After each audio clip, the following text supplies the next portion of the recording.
In the past, it was a staple of kidnappings for the hostage to hold up a newspaper to prove that they were still alive. The problem with me is that I started reading the newspapers I was holding up, although I'm still, as you can judge by our social media overlords, in captivity. Nevertheless, I'll try my best to get what news I can out to you given the constraints. First up, stories on the domestic news front that I'm tracking.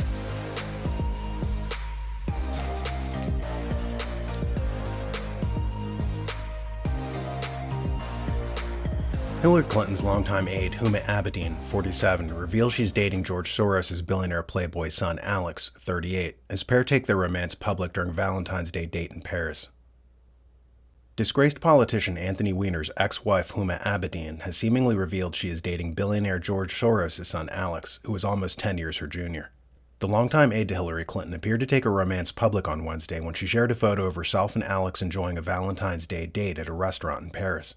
In the image, which was posted on Instagram stories by both Huma, 47, and Alex, 38, shows the pair cuddling up in a corner booth behind a table strewn with red roses and gifts, with the billionaire playboy adding a Happy Valentine's Day message above their heads.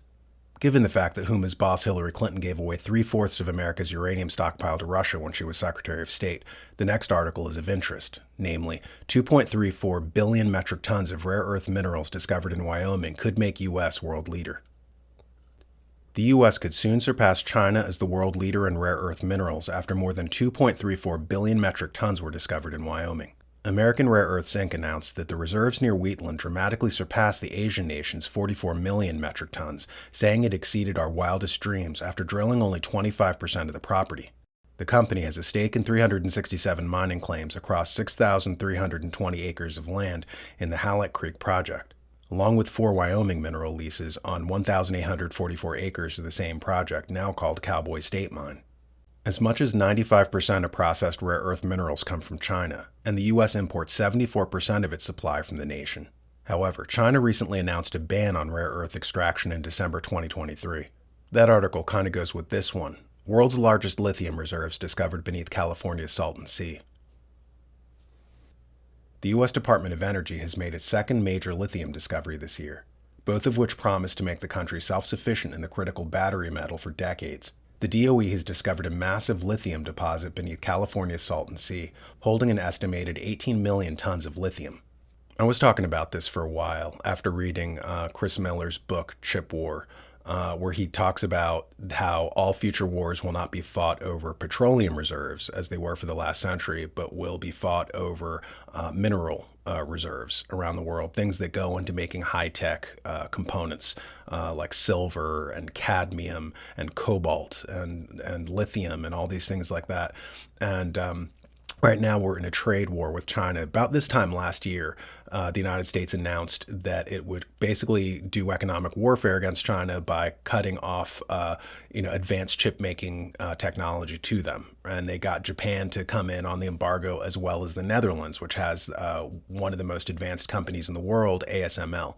And they're about 10 years ahead of everybody else in terms of chip making. And when these companies and countries enacted this embargo against China, China reacted by saying, oh yeah, well, if you're cutting off these machines to us, we're going to cut off the rare earth elements that would make all of your electric cars possible, all of your CCTV cameras possible, all of your GoPros, all of these new technologies that are coming out and helping your economy, we're going to cut off. And no sooner than this happened, then all of a sudden you started seeing Western countries kind of scrambling to source those materials in their own countries domestically. And unfortunately, it led to a lot of farm seizures. And you saw this war against farmers, and it was really because these nation states were sending out geologists, and if they happened to spot lithium under your land, or silver, or cadmium or something, they would dispatch people to shunt you off your land, and through eminent domain they would take your stuff. And so this is something that's going on right now, and we're going to be keeping an eye on it as events emerge. But it is interesting that the United States, for one, is admitting that they're sitting on this stockpile of minerals, which the world had known all throughout the 20th century, but they kind of started suppressing as they were building out the global supply chain. But this is a sign that that global supply chain might be starting to fray and fall apart, which brings us into international news.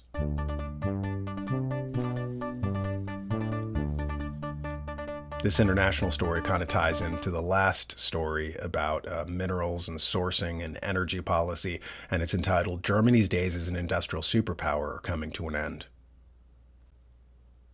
Amid the flickering of flares and torches, many of the 1,600 people losing their jobs stood stone-faced as the glowing metal of the plant's last product, a steel pipe, was smoothed to a perfect cylinder on a rolling mill. The ceremony ended a 124-year run that began in the heyday of German industrialization and weathered two world wars, but couldn't survive the aftermath of the energy crisis. What that's, of course, in reference to is the blowing up of the Nord Stream pipeline and the damaging of Nord Stream 2 as well in larger geopolitical struggles between the Atlantic grid versus Russia. And as we've discussed many times, there was a geographer named Sir Halford Mackinder back in 1904, and he warned that historically the geopolitical center of power would be somewhere in Eurasia. He called it the World Island, which is Europe, Asia, and Africa. 4/5 of world population is there. 4/5 of material wealth exists there. And throughout human history, this was where all the money and power came from. We had the Silk Road running from China all the way into the West. And this only stopped with the rise of Islam. When Islam basically took over all of Central Asia and they cut off Westerners from those trade routes, and they took over most of the Mediterranean. So they couldn't even, the places like the Republic of Venice suddenly found their naval trade routes cut off. And so Columbus couldn't follow his hero Marco Polo to China. So what did he do? He said, hey, what if we sail west? What if we, the world is round and we'll find the Indies through the other route? And they accidentally stumbled upon America and all this vast wealth that flowed in, all this gold from the Aztec and Inca Empire, all the silver from the I think it was called the Potosi mines down in Peru. And so it changed the balance of power anomalously, right? So the geopolitical center shifted from Eurasia to the Atlantic for the first time, and it's been there for about 500 years. And Mackinder warned, he said, if you allow Germany and Russia to peacefully trade, if German technology goes to Russia, and if Russian oil goes to Germany, then you're going to see power shift from England and the United States back to its geopolitical norm, its historical norm. And so we have to do everything we can to create an iron curtain so that, we're going to wage war and basically make sure that Germany will never be able to kind of peacefully trade with Russia. And that's been the game. William Engdahl wrote a book called The Century of War covering this.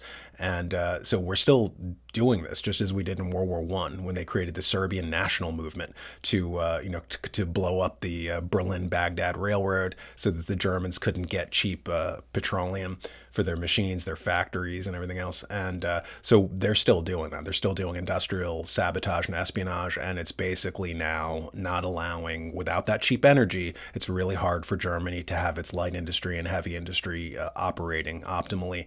And Germany is the economic engine of Europe. So as Germany goes down, all of the EU kind of collapses into poverty and dismay, which is what the Atlanticist grid wants. They do not want Europe getting powerful enough to break away from Anglo-American rule. So they need to kind of impoverish them. They need to collapse them. And they're doing that through a kind of demographic terraforming. They're doing that through cutting off their energy, through getting rid of their farms and everything else. And so we're watching that. We're just as in the first segment, we're watching the global supply chains fray. And it's odd to us because we've been living with these supply chains with this setup since kind of NATO and the post-World War II period, and it may be coming to an end. And even though you find it odd, that is a perfect segue into our News of the Weird segment.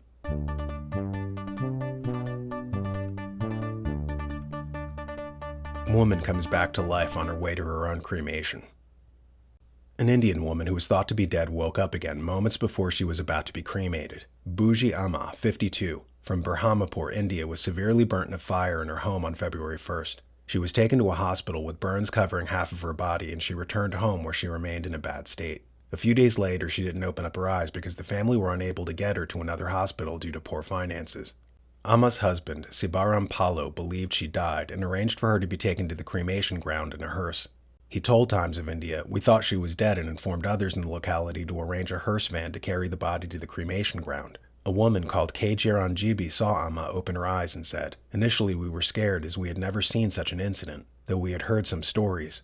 The driver of the hearse was called back to collect her, living and breathing from the cremation ground only half an hour later, and she was taken home in the same hearse.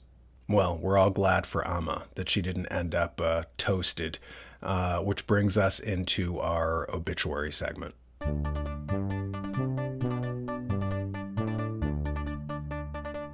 Speaking of being toasted, the Pop-Tart inventor dies, 96, ahead of a Netflix adaptation of his life. William Bill Post, the man credited with inventing the beloved Pop-Tart, died on Saturday, a Michigan funeral home confirmed to People. He was 96.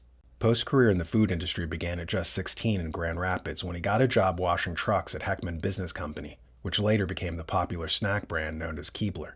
After serving the U.S. Army Air Corps in Japan, Post returned to Heckman and rose up in the company according to this obituary. According to MKD Funeral Home, Post later welcomed some executives from Kellogg's who asked if he thought it would be possible for Keebler to create a new product they had in mind. Following this meeting, Post was often said to have invented the Pop-Tart, but he always spread the credit to his team. I assembled an amazing team that developed Kellogg's concept of a shelf-stable toaster pastry into a fine product that we could bring to market in the span of just 4 months, he would say. Thank goodness he didn't live long enough for the half-baked Netflix biopic of his life. Always known for bad taste, they would doubtless have miscast the pastry king anyway, in a way that would have been flaky. At any rate, thanks for stopping by the show, or as I like to call it, that suspicious gap in my resume. See you next time.